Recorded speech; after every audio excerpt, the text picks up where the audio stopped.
Hi Isha, happy birthday. I got to a point in my life where I can see that no experience, outside experience, work, belonging to something, partner, etc., is going to make me feel complete. This makes me feel like nothing has a meaning. And I see that the only thing that motivates my heart is to find that experience of peace that you are describing. How I will get to live that experience. You know, sensory experiences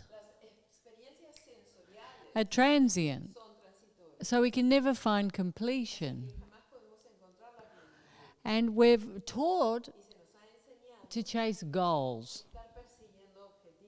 Like the idea is, I grow up, I go to college, I get a title, I get married, I have children. The pursuit of happiness. And it's completely illusionary because it makes us happy for a moment, but it doesn't complete us. And we're trained to do this. You know, if you see a child and it's chasing a butterfly, do you say to it, why are you chasing a butterfly? It doesn't make sense. The child's chasing the butterfly because that's what children do. Why are you smelling the flower? Because it smells beautiful. There's not a reason for anything. There's just a beingness in the doingness and a discovery and enjoyment. And why is this? Because they're not trying to complete themselves. They already live in that internal abundance, that peace that I talk about, that joy that I talk about, that love that I talk about, which is the essence of who we are. So once we harness that, as a permanent experience, everything else we enjoy. And this is what the system's for. You know, we do everything back to front. We do what should be first, last. We go through all of these experiences, achieving, accumulating, owning, and then we get to a point where we stop. And then we find something so profound, so permanent, so deep, so complete, and nothing can compare to that. Because within that is everything. The finest music, the most perfect movie, all the love in the world, everything's within that silence. And this is where we need to live. Because otherwise, we're constantly depending on a dual illusion to complete us. Things have to go a certain way. So what do? We stabilize consciousness. We find that internal joy. We find that permanent peace. And we take that into our experience. And then everything happens just because. There's no reason. There's no purpose. It just is. And we enjoy each moment. And that's what's important.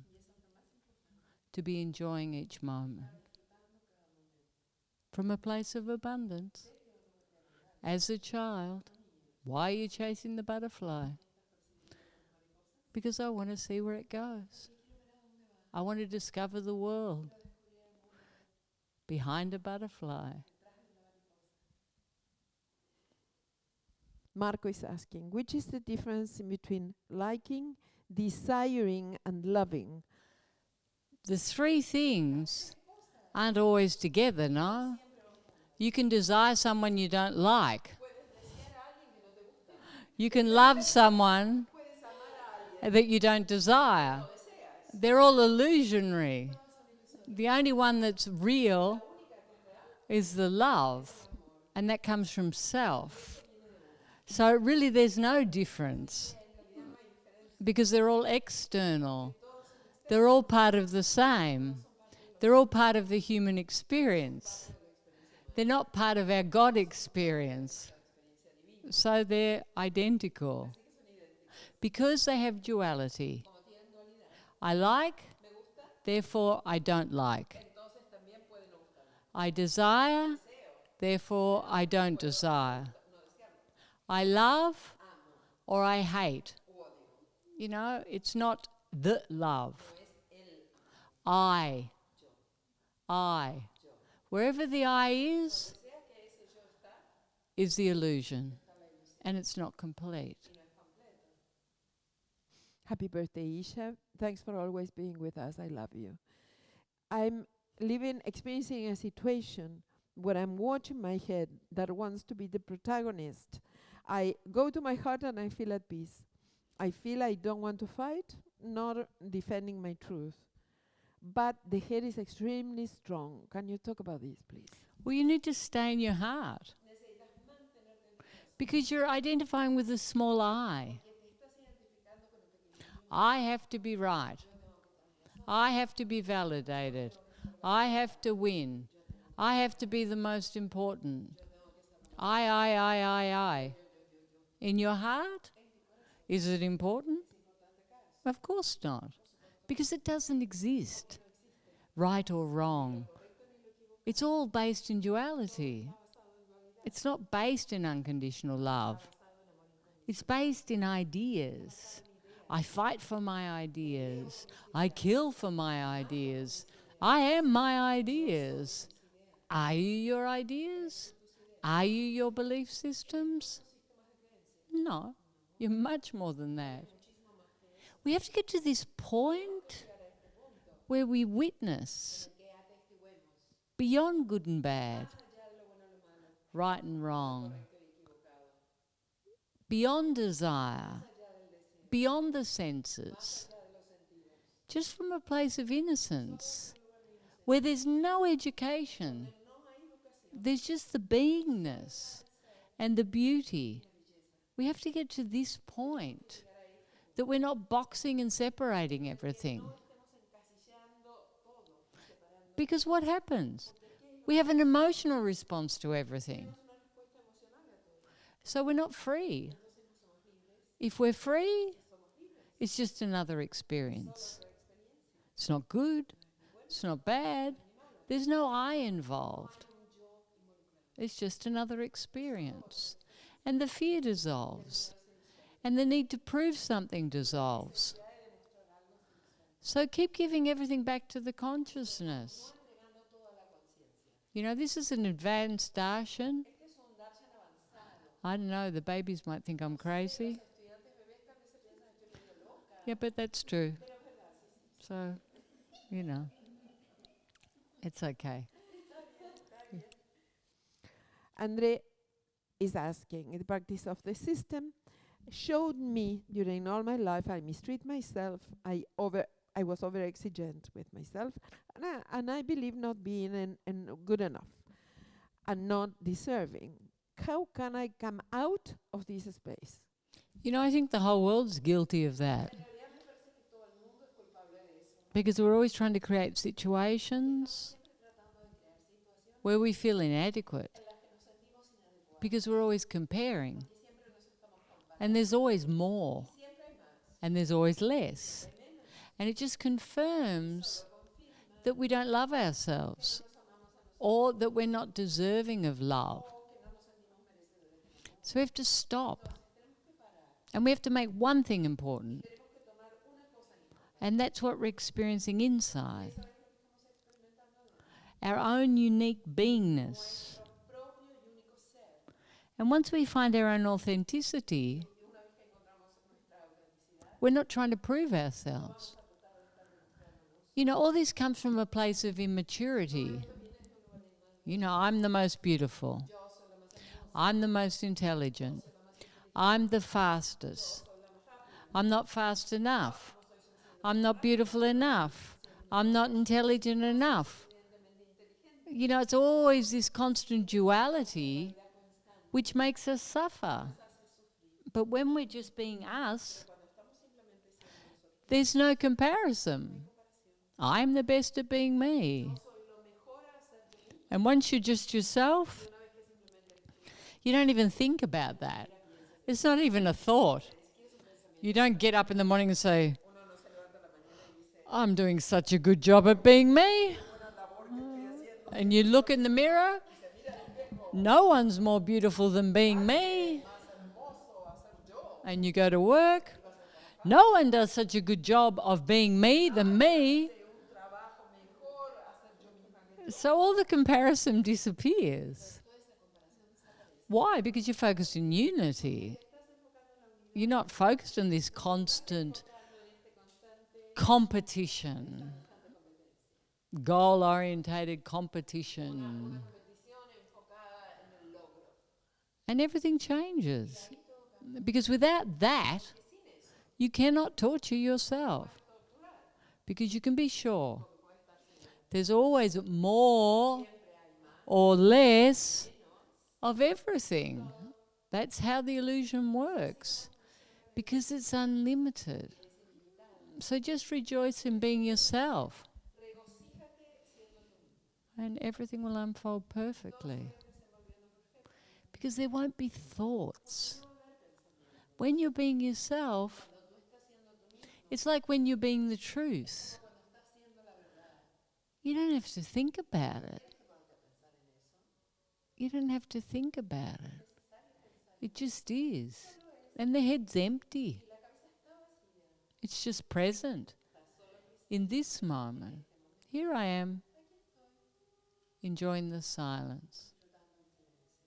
That's it. Enjoying the moment. The wolves are howling. I don't know if you can hear them, but they're really, really howling. They're singing happy birthday to Mummy.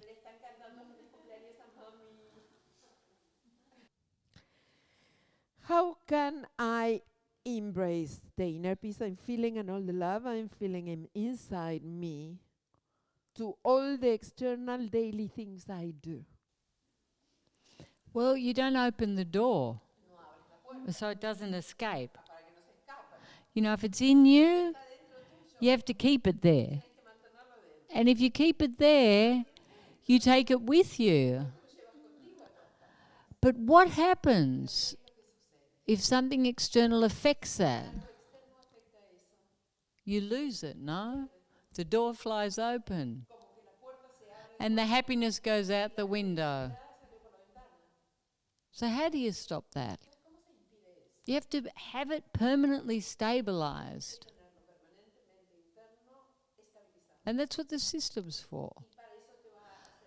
You have to get to the point where everything moves through. So that you're so empty that everything moves through. And everything that's coming out is that abundance of joy, that abundance of love, that constant giving, because there's so much. It bubbles out. Nothing can hold it in. It starts to unify with everything. And this has to be the focus. You are not a victim to the outside. And once we realize that, nothing makes me do something. We love to be victims now. Oh, they made me do it. They made me do it. He made me feel like this. He made me feel unloved. He made me feel small. He made me feel insecure. He made me. No one makes you do anything. I want to know if marijuana affects my unification. Well, firstly, I don't smoke marijuana. But anything that alters obviously it's going to affect, no?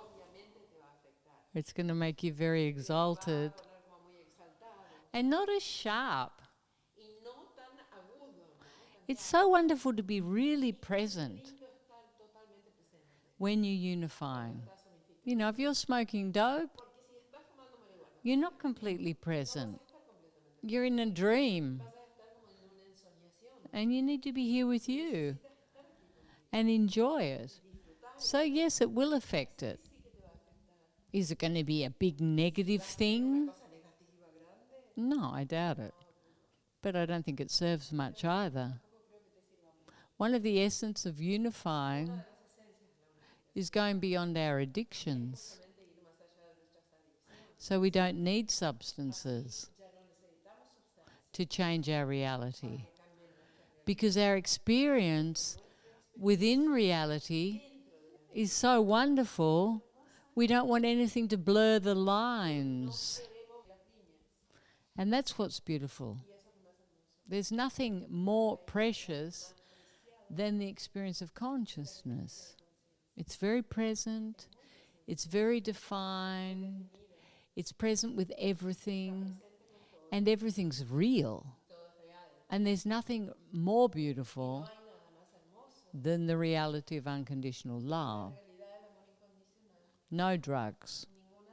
And remember, what goes up has to come down, no? Happy birthday, Isha. And thanks for sharing your day. I want to ask you if you can talk about uncertainty and about the unknown, because I have a very deep sensation that I only can trust in what it is and is being. But at the same time, it's as if I feel that both sensations mix each other, and it goes from trust to fear to the unknown, oscillating. You know, this is a need to control.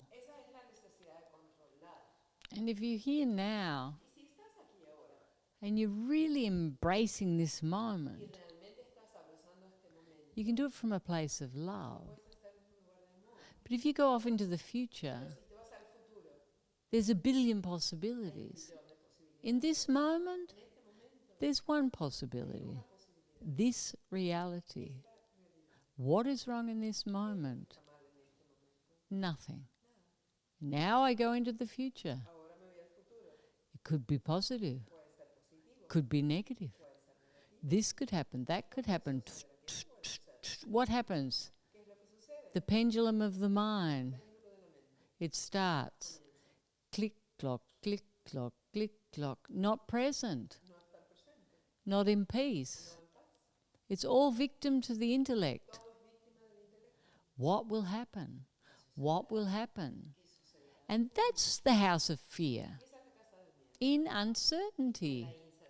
Uncertainty in this moment doesn't exist. It's here. Reality's here. Past is gone. Future doesn't exist. Where's the uncertainty?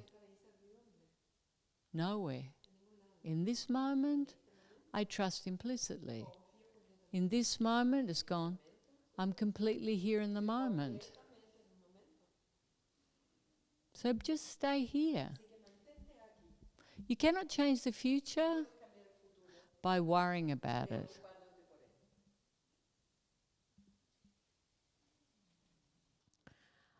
I don't like to draw attention, and yet I see myself looking for it.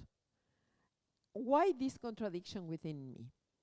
Because it's just an idea. You do like looking for attention. That's why you're looking for attention. And then you pretend, oh, I'm a victim to the attention. In Argentina, they call it a gata flor. And you've got to see this. I don't know what it means. But I think it means that incapacity to decide, no? And all princesses are like that, no? All the victims are like that. Everyone's looking at me. I didn't want it. I just spent 5 hours getting ready. so I look sexy. Now they're looking at me like I'm a sex symbol.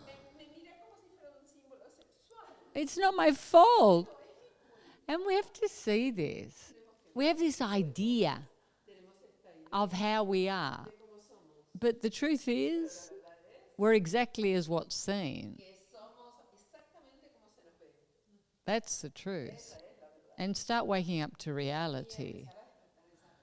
I didn't want to be the center of attention. I just didn't want it. If we focus in the action over the thoughts, we will be over the ego giving priority to the heart. Will be this putting emotion over reasoning? Witnessing over the thoughts. Witnessing watches the thoughts.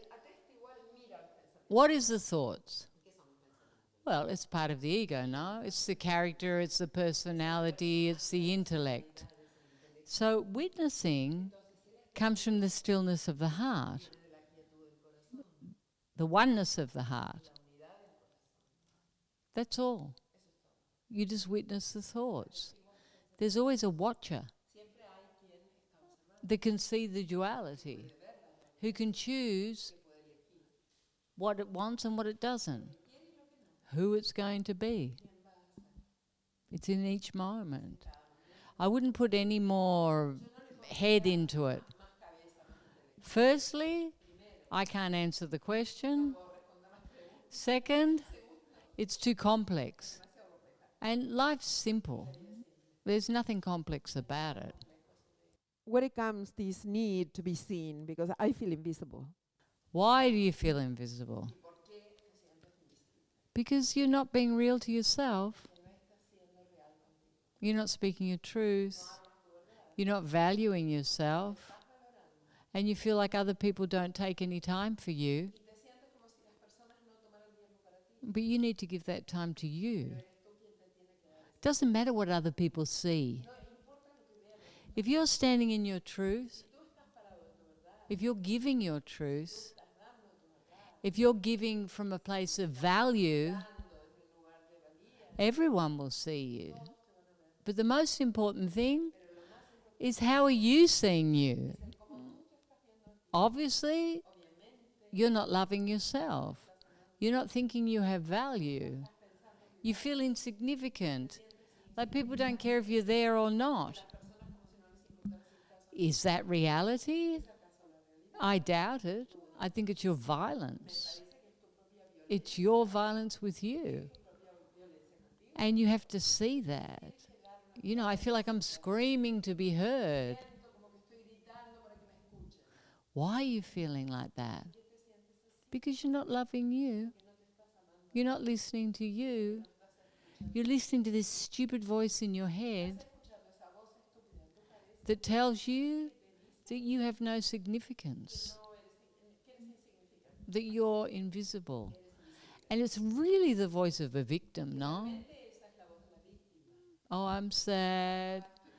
My life doesn't have any meaning.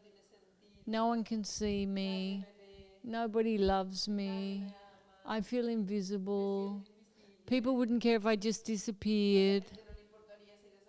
It's a place where you're feeding the victim.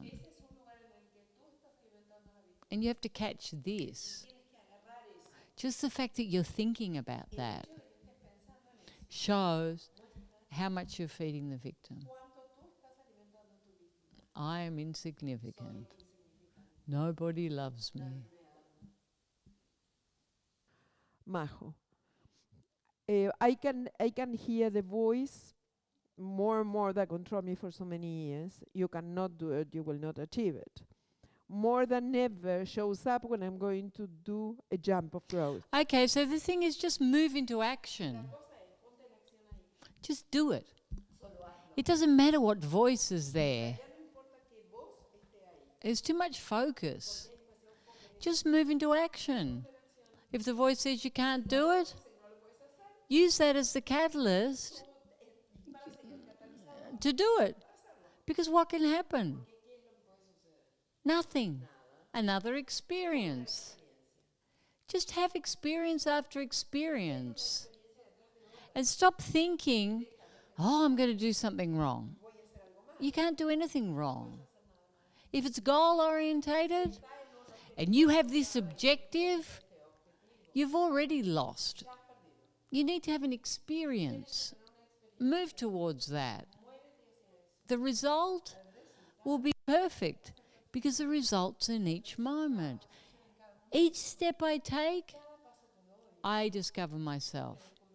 Each step I take, a new goal. Because why? Because I'm having an experience. It's not the ultimate point. If everyone only went to the Olympics because they'd win gold, there'd only be 100th of the team. Not everyone would go. People have to participate. People have to enjoy. People have to train. People have to be the best of who they are. People have to support their countries. You think everyone thinks they're going to win gold? No. Lots of them know they can't. But they're proud to go. They're proud of themselves. They do the best they can. They give the best they can. And isn't that what life's about? Being the best of you. Because if you're the best of you, you've already won. So stop putting limits and don't even listen to your head. Do you think you're the only one with that head? You think you're the only one? You think you're going to win that? Yeah, my voice is louder than your voice. I'm going to win the gold medal of the most negative voice. Do you think there's a human on the planet that just thinks they can win everything? That they're the best at everything? No, only in comic books. I'm sorry. Everyone has that voice. And that is the voice of the ego. That's the voice of the ego. And you just need to decide. Okay, I'm going to do it. Actually, I watched an ad recently. I watched a new ad by Nike. And it was so cool because it talked about winning. But it had 1 billion different opportunities. Just being the best of you. And you're already winning. And it was such a great ad. It was very empowering. In fact, it was the best ad I think they've ever done. And it had everyone there doing the impossible, doing what they could, the best of them. And it was really nice to see. And this shows me how much the world's changing now. Before they just show you the winners. You know, everyone wanted to be that person. And now they're not doing that. They're telling you to be the best of you. So things are changing. They're becoming much more integral. With the time passing, I stopped believing in the couple's love. What can you tell? You know, I don't think it's important. Why are you putting so much attention there? You know, if you meet someone and you love them and you enjoy each other's company, this is great. But is it going to save your life? Is it going to make you complete? No. You know, just give. Enjoy. But stop putting the fairy tales. You know, when I meet the love of my life, when I meet my other half, then I'll be happy. Oh, now I don't believe in that anymore. Now I'm against that. You know, nothing's more important than the other. Oh, I've got this wonderful partner. Great. Oh, I don't have one. Great. You know, it doesn't matter. The important thing is that you're happy. And stop putting expectations. You know, you can meet someone, you can have fun with them for a week or 60 years. What difference does it make? It's just another moment.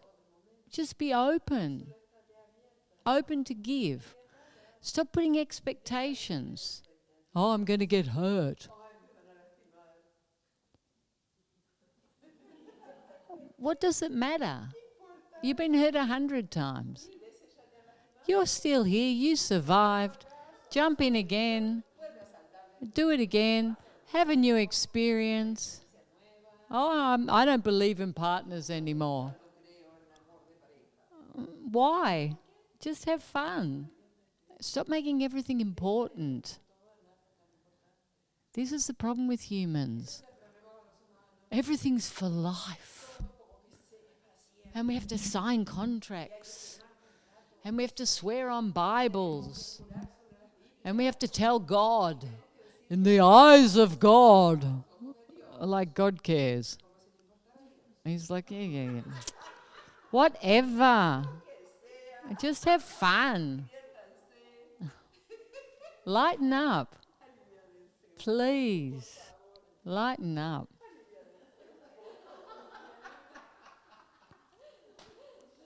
Gloria is asking, how do you understand this world panic that the pandemic, the coronavirus, just got for everyone, when apparently human beings is the superior race on Earth, but this invisible little thing have them enclosed without being Well, able I think to we have move? to let go of the illusion that we're the most powerful thing on earth. You know, I think it's just another opportunity for humans to evaluate their lives. It's like any illness, any loss, any financial crash, any natural disaster. The only difference is it's happening to us all at the same time. And it's just telling us to reevaluate how we live and what's important. You know, it's clear for me. What's important is what's permanent, and that's unconditional love. It's there all the time. Everything external changes. So we have to have something so permanent that we can flow with that. And as a consequence, we can be conscious of our world. You know, it's always been looking after mine. Looking after mine. My people, my country, my money, my health, my. And it's so clear that this is completely illusionary. It doesn't exist, mine. It's collective. It's affecting everyone. But everyone, even in Iceland, they have coronavirus. Iceland. You know, how did it get there? It's just incredible. It's everywhere. And good. Good.